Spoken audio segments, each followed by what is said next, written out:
میرا نام امر دت ہے اور میں نے اس رمضان میں اسلام قبول کیا ہے.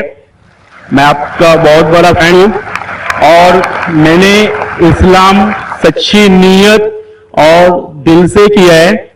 میرا سوال یہ ہے ذاکر بھائی کہ اسلام قبول کرنے کے لیے ختنہ کرانا ضروری ہے یا نہیں؟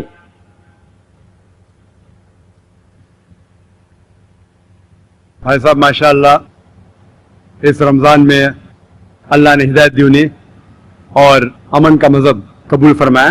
میں دعا کرتا ہوں اللہ سبحانہ تعالیٰ سے کہ آپ کی انشاءاللہ جد و جہد کو قبول فرمائے. اس دنیا اور آخرت میں بھی انشاءاللہ سفلتا پائیں گے. آپ کا سوال تھا کہ جب غیر مسلم بنتا ہے، اسلام قبول کرتا ہے، تو ختنہ کرنا ضروری ہے کہ نہیں؟ ختنہ کرنا جب ایک انسان مسلمان بنتا ہے تو فرض نہیں ہے لیکن سنت موقدہ ہے. فرض نہیں ہے لیکن سنت موقدہ ہے، یعنی بہت اہم سنت ہے. It is recommended. کیوں؟ کیونکہ کئی وجہ ہے. آپ شاید جانتے ہیں کہ سائنس ترقی کرنے کے بعد سائنس آج یہ کہتی ہے کہ جب ایک بچہ پیدا ہوتا ہے، پیدا ہونے کے بعد اگر اس کی ختنہ ہوتی ہے تو اسے بہت کم چانسز ہے carcinoma of the penis, cancer of the penis ہونے کے بہت کم چانسز ہے. اسی طریقے سے کئی بیماریاں ہیں جو ختنہ کرنے کے وجہ سے یہ بیماری اس لڑکے کو، اس آدمی کو ہو نہیں سکتی. مثال کے طور پہ دیر از دا پریپیوس وچ از دیر، اس کے وجہ سے وہ زپ میں اٹک سکتا ہے. They can be problem with it. Furthermore آج کی ریسرچ یہ بھی کہتی ہے کہ جو شخص ختنہ کر چکا ہے اس کو ایڈز کے چانسز اور کم ہیں. ایسے کئی ریسرچز ہیں. آپ اگر میرا کسٹ سنیں گے سائنس کے بارے میں، اس میں اور ڈیٹیل سے کہا ہوں کہ کیوں ختنہ کرنے کو کہا گیا اسلام میں. تو محمد صلی اللہ علیہ وسلم کی سنت ہے، ختنہ کرنا چاہیے، بہت اہم سنت ہے. کرے تو بہت اچھا ہے لیکن اسلام میں فرض نہیں ہے. Hope the answers the question. Mic number 3 میں اگر کوئی سوال ہو تو کر سکتے ہیں. جی برادر. السلام علیکم. ڈاکٹر ذاکر نائک صاحب، میرا نام نیلیش امبور ہے، میں اورنگ آباد سے آیا ہوں. میرا سوال یہ ہے سر آپ سے، آپ جب کسی ہندو گیتا یا وید کا حوالہ دے کر اگر آپ کچھ بولتے ہیں یا قرآن سے وہ ملتا ہے تو کیا اس کے اوپر ہم عمل کر سکتے ہیں؟ بھائی صاحب کا سوال ہے کہ جب میں گیتا کا حوالہ دیتا ہوں، وید کا حوالہ دیتا ہوں، دوسری مذہبی کتابوں کا حوالہ دیتا ہوں، جب وہ قرآن سے ملتی ہے تو کیا ہم اس کے اوپر عمل کر سکتے ہیں؟ قرآن کی بات یا وید کی بات کریں؟ گیتا کی بات. گیتا یا وید کی؟ گیتا یا وید. تو اگر جو چیز وید اور گیتا میں لکھی ہے اور جو قرآن سے ملتی ہے، کیا ہم ان پہ عمل کر سکتے ہیں؟ میرا کہنا یہ ہے کہ قرآن کو کہا گیا فرقان. فرقان مطلب وہ چیز جو سچ اور جھوٹ کے بیچ میں جو ڈفرنس ہے اس کو پہچانتی ہے. فرقان یعنی فرق، حق اور باطل کے درمیان جو فرق ہے اس کو پہچانتی ہے قرآن. جس طریقے سے میں نے کہا کہ کئی پیغمبر آ چکے محمد صلی اللہ علیہ وسلم کے پہلے، اسی طریقے سے قرآن میں لکھا ہے سورہ رعد میں سورہ نمبر 13 آیت نمبر 38 میں کہ ہم نے ہر دور میں ایک کتاب نازل کی ہے.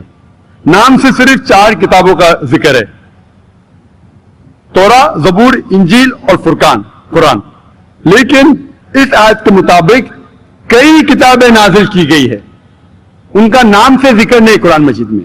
لیکن جتنی بھی کتابیں قرآن مجید کے پہلے آئے وہ صرف ایک امت کے لیے تھی، ایک گروہ کے لیے تھی، اور وہ سارا پیغام محدود تھا ایک وقت کے لیے. اسی لیے اللہ سبحانہ و تعالیٰ نے، خدا نے یہ ساری کتابوں کو محفوظ رکھنے کے لیے صحیح نہیں سمجھا، کیونکہ محدود تھی اس وقت کے لیے. اسی لیے یہ جتنی کتاب پہلے نازل ہوئی وہ محفوظ نہیں ہے، نہ اس کی ضرورت ہے. لیکن کیونکہ قرآن مجید آخری کلام ہے اللہ سبحانہ و تعالیٰ کا، اسی لیے اللہ سبحانہ و تعالیٰ خود کہتے ہیں سورہ ہجر میں سورہ نمبر 15 آیت نمبر 9 میں کہ ہم نے اس قرآن مجید کو نازل کیا ہے اور ہم اس کی حفاظت کریں گے.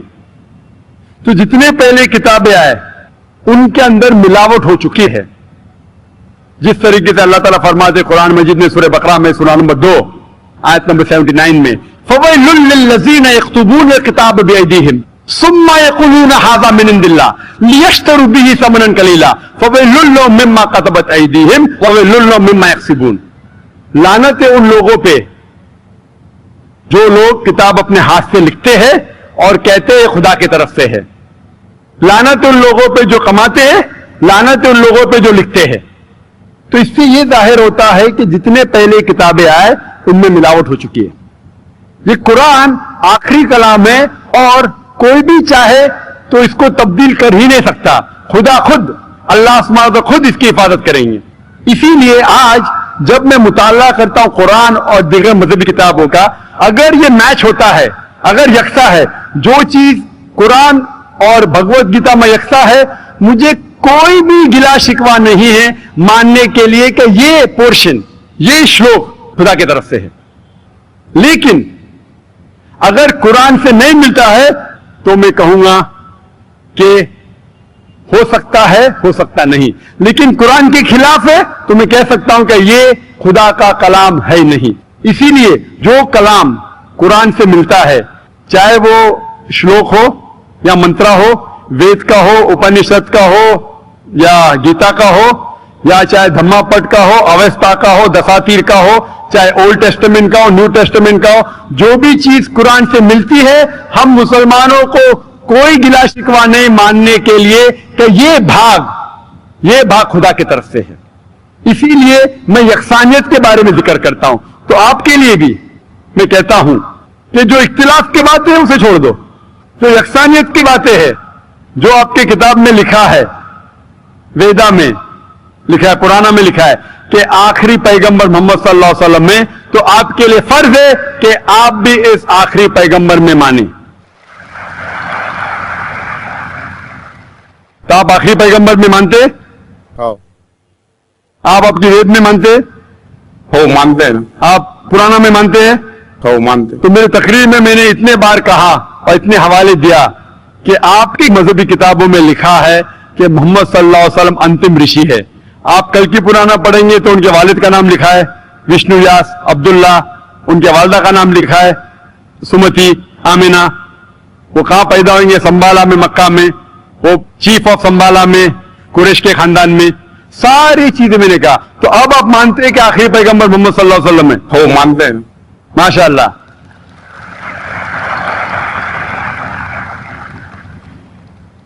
تو آپ مانتے ہیں کہ خدا ایک ہے؟ ہو بالکل. آپ مانتے ہیں خدا کی کوئی بھی پرتیما نہیں ہے بے شک. اور صرف خدا کی عبادت کرنا چاہیے؟ صحیح. تو آپ یہ مانتے ہیں کہ خدا ایک ہے اور محمد صلی اللہ علیہ وسلم آخری پیغمبر ہے؟ ہو. تو جو شخص اس بات کو مانتا ہے کہ خدا ایک ہے اور محمد صلی اللہ علیہ وسلم اس کے آخری پیغمبر ہے, تو اسے ہم کہتے ہیں عربی میں مسلم, یعنی وہ شخص جو امن حاصل کرتا ہے اپنے خواہش اللہ کے احکامات کے مطابق. تو آپ مانتے اللہ ایک ہے اور محمد صلی اللہ علیہ وسلم آخری پیغمبر ہے؟ ہو مانتے. تو آپ چاہتے کہ اسلام قبول کرے؟ لا الہ الا اللہ محمد رسول اللہ. ماشاء اللہ, ماشاء اللہ, ماشاء اللہ, سبحان اللہ. آپ سے زبان سے کہہ دیے کہ اللہ ایک ہے, اس کے علاوہ کوئی معبود نہیں عبادت کے لائق, اور محمد صلی اللہ علیہ وسلم آخری پیغمبر, آپ مسلمان ہیں. جس طریقے سے آپ نے سوال کیا مجھے شک ہو رہا تھا کہ ماشاء اللہ آپ مومن ہیں, اور میں دعا کرتا ہوں اللہ سبحانہ تعالیٰ سے کہ آپ کو انشاءاللہ اس دنیا اور آخرت میں سفلتا دے.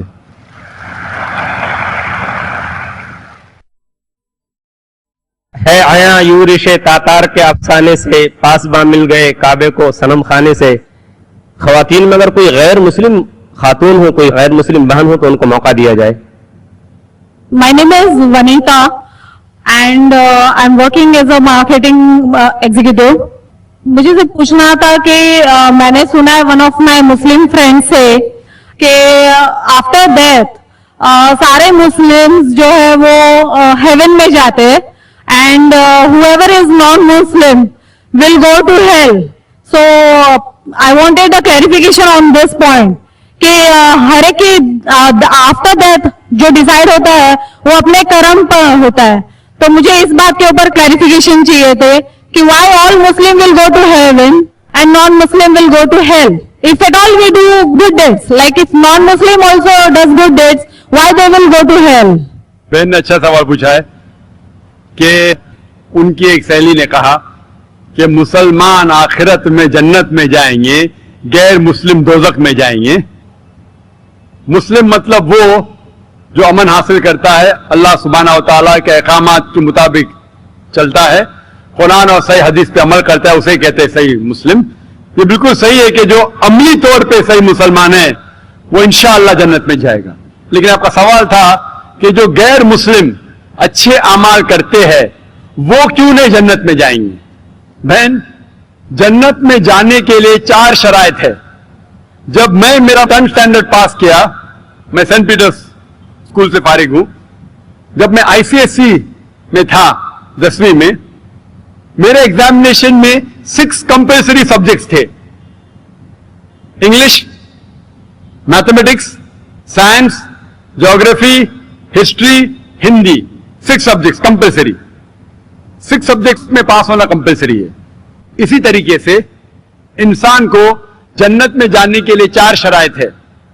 یہ لکھا ہے سورہ العصر میں, سورہ نمبر 103 آیت نمبر 1 2 3, جس میں اللہ تعالیٰ فرماتے والعصر ان الانسان لفی خسر الا الذین آمنوا وعملوا الصالحات وتواصوا بالحق وتواصوا بالصبر.